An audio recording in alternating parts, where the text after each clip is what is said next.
ঠাকুরকে একটা প্রণাম করে রাস্তায় নেমে এলাম। সবার হাতে সিগারেট, ঠাকুরকে জাহির করা শুরু করলাম।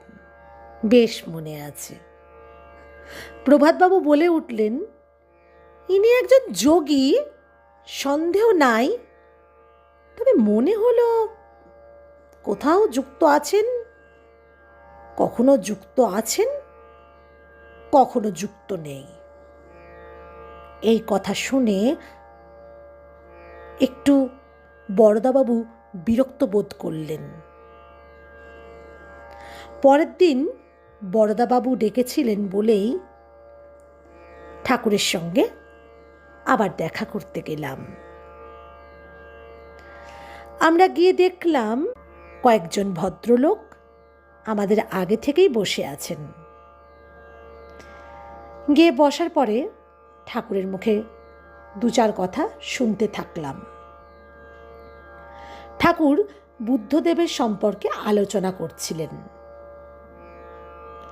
আমার মনে হলো কোথাও যেন ঠাকুর বুদ্ধদেবের বাস্তবের সাথে কল্পনার একটা মেল করছেন, বাস্তব চিন্তাটাকে উড়িয়ে দিয়ে যেন কল্পনাতে বেশি ভাসছেন। এই দেখে আমার মেজাজ গেল বিগড়ে। আমি ঝটপট উঠে এলাম। যদিও বরদাবাবু অনেক আমাকে জোর করলেন বসে থাকার জন্য, কিন্তু আমি থাকতে পারলাম না। আবার রাস্তাতে নেমে এসে বললাম, আমার আর পোষাবে না, যাই, মেসে ফিরে যাই। সেই সময় আর ঠাকুরের সঙ্গে দেখা হলো না, কারণ সেই যাত্রাতে ঠাকুর বৃন্দাবন চলে গেলেন।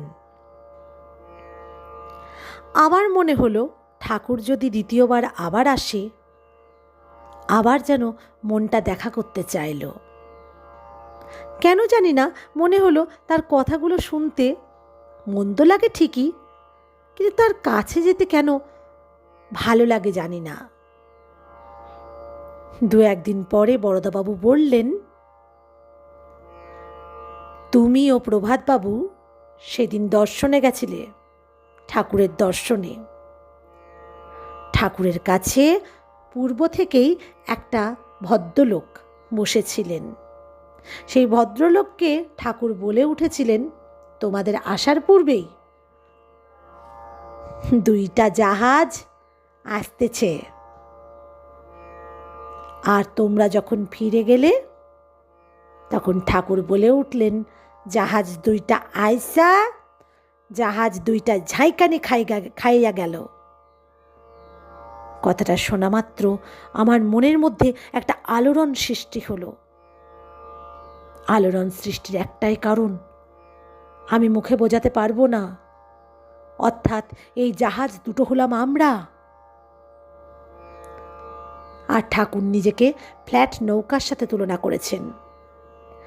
ঠাকুর বলেছেন, জাহাজ দুইটা আইসা একটা ফ্ল্যাট নৌকার সঙ্গে ধাক্কা খাইল, ফ্ল্যাট নৌকার কিছুই হইল না, জাহাজ দুইটায় ঝাঁকানি খাইয়া চলিয়া গেল। অর্থাৎ আমরা দুটো অভিমানের জাহাজ।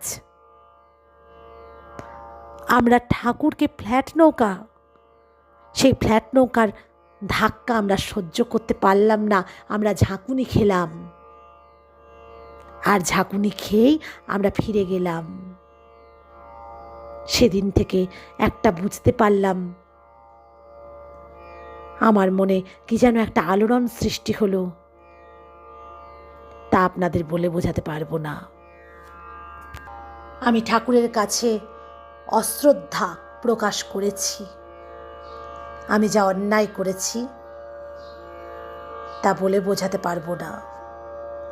আমি ঠাকুরকে ধীরে ধীরে চিনতে পেরেছি, আমি ঠাকুরকে ধীরে ধীরে জানতে পেরেছি।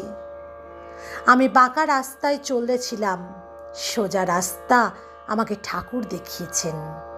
একসাথে জয়ধ্বনি তুলে বলুন, জয় রাম, জয় রাম, জয় রাম।